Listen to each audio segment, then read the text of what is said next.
ছাত্র গণ অভ্যুত্থানের মধ্য দিয়ে বাংলাদেশের মানুষের বুকের উপর থেকে জগদ্দল পাথর ইতিহাসের বর্বরতম নৃশংসতম শাসক লেডি ফেরাউন খ্যাত শেখ হাসিনা উৎখাত হলো এবং বাংলাদেশ তার ফ্যাসিবাদ থেকে মুক্ত হলো। ঠিক 5ই আগস্টের একদিন পরে বেগম জিয়াকে হাসপাতালে দেখতে যাওয়ার সুযোগ আমার হলো এবং সেখানে ডক্টর জাহিদ সাহেবের বদান্যতায় দীর্ঘ সময় একান্ত সাক্ষাতে ওনার সঙ্গে কথা বলার সুযোগ হলো।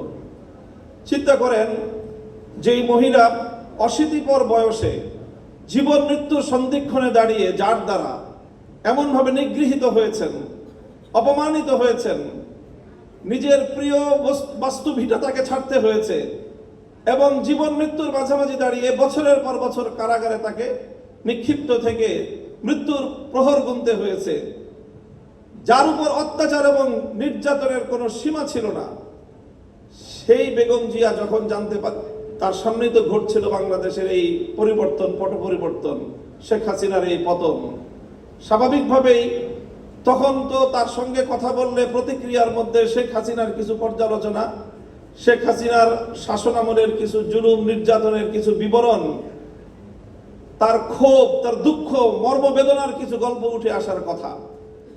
আমি বিস্ময়াভিভূত হলাম। তার সঙ্গে প্রায় আধা ঘন্টার মতো আমার কথা হলো।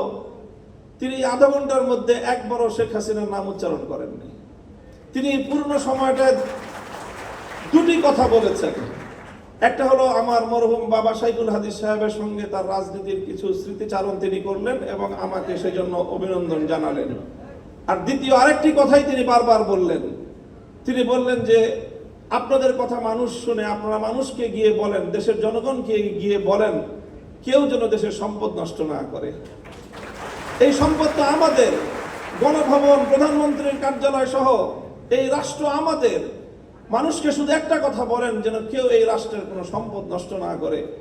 আমি অভিভূত হলাম যে এই পরিস্থিতিতে একজন মানুষ, তার কিন্তু নিজের অতীত জীবনের দুঃখ কষ্ট নিয়ে কোনো ইতিহাস তার মনে নেই। তার শুধু মনে দেশপ্রেম, মানুষের ভালোবাসা, দেশের সম্পদের ভালোবাসা, দেশটা যেন এগিয়ে যেতে পারে। আমি মনে করি যারা জাতীয়তাবাদী রাজনীতি করেন, জাতীয়তাবাদী দলের, আপনাদের সকলের আপনাদের নেত্রী থেকে এই দেশপ্রেমের শিক্ষা গ্রহণ করা উচিত এবং সেভাবেই দেশকে ভালোবেসে দেশকে গঠন করার জন্য আত্মনিয়োগ করা উচিত। এবং আমি ওনার ব্যক্তিগত জীবন এবং তার অর্থনৈতিক স্বাবলম্বিতা সম্পর্কে যে তথ্য আমরা জানি, সেটা আসলেই বিস্মিত হওয়ার মতো যে 3 বার বাংলাদেশের রাষ্ট্রপ্রধান, প্রধানমন্ত্রী থাকা পরেও তার অর্থনৈতিক যে সক্ষমতা, তার যে সাধারণ মাত্রা, সেটা বিস্মিত হওয়ার মতোই। কাজেই সেই চেতনা থেকে, সেই প্রেরণার দ্বারা আপনারা রাজনীতি করবেন, এটা জাতীয়তাবাদী ছাত্র দলের সকল নেতাকর্মীর প্রতি আমার উদাত্ত আহ্বান থাকবে।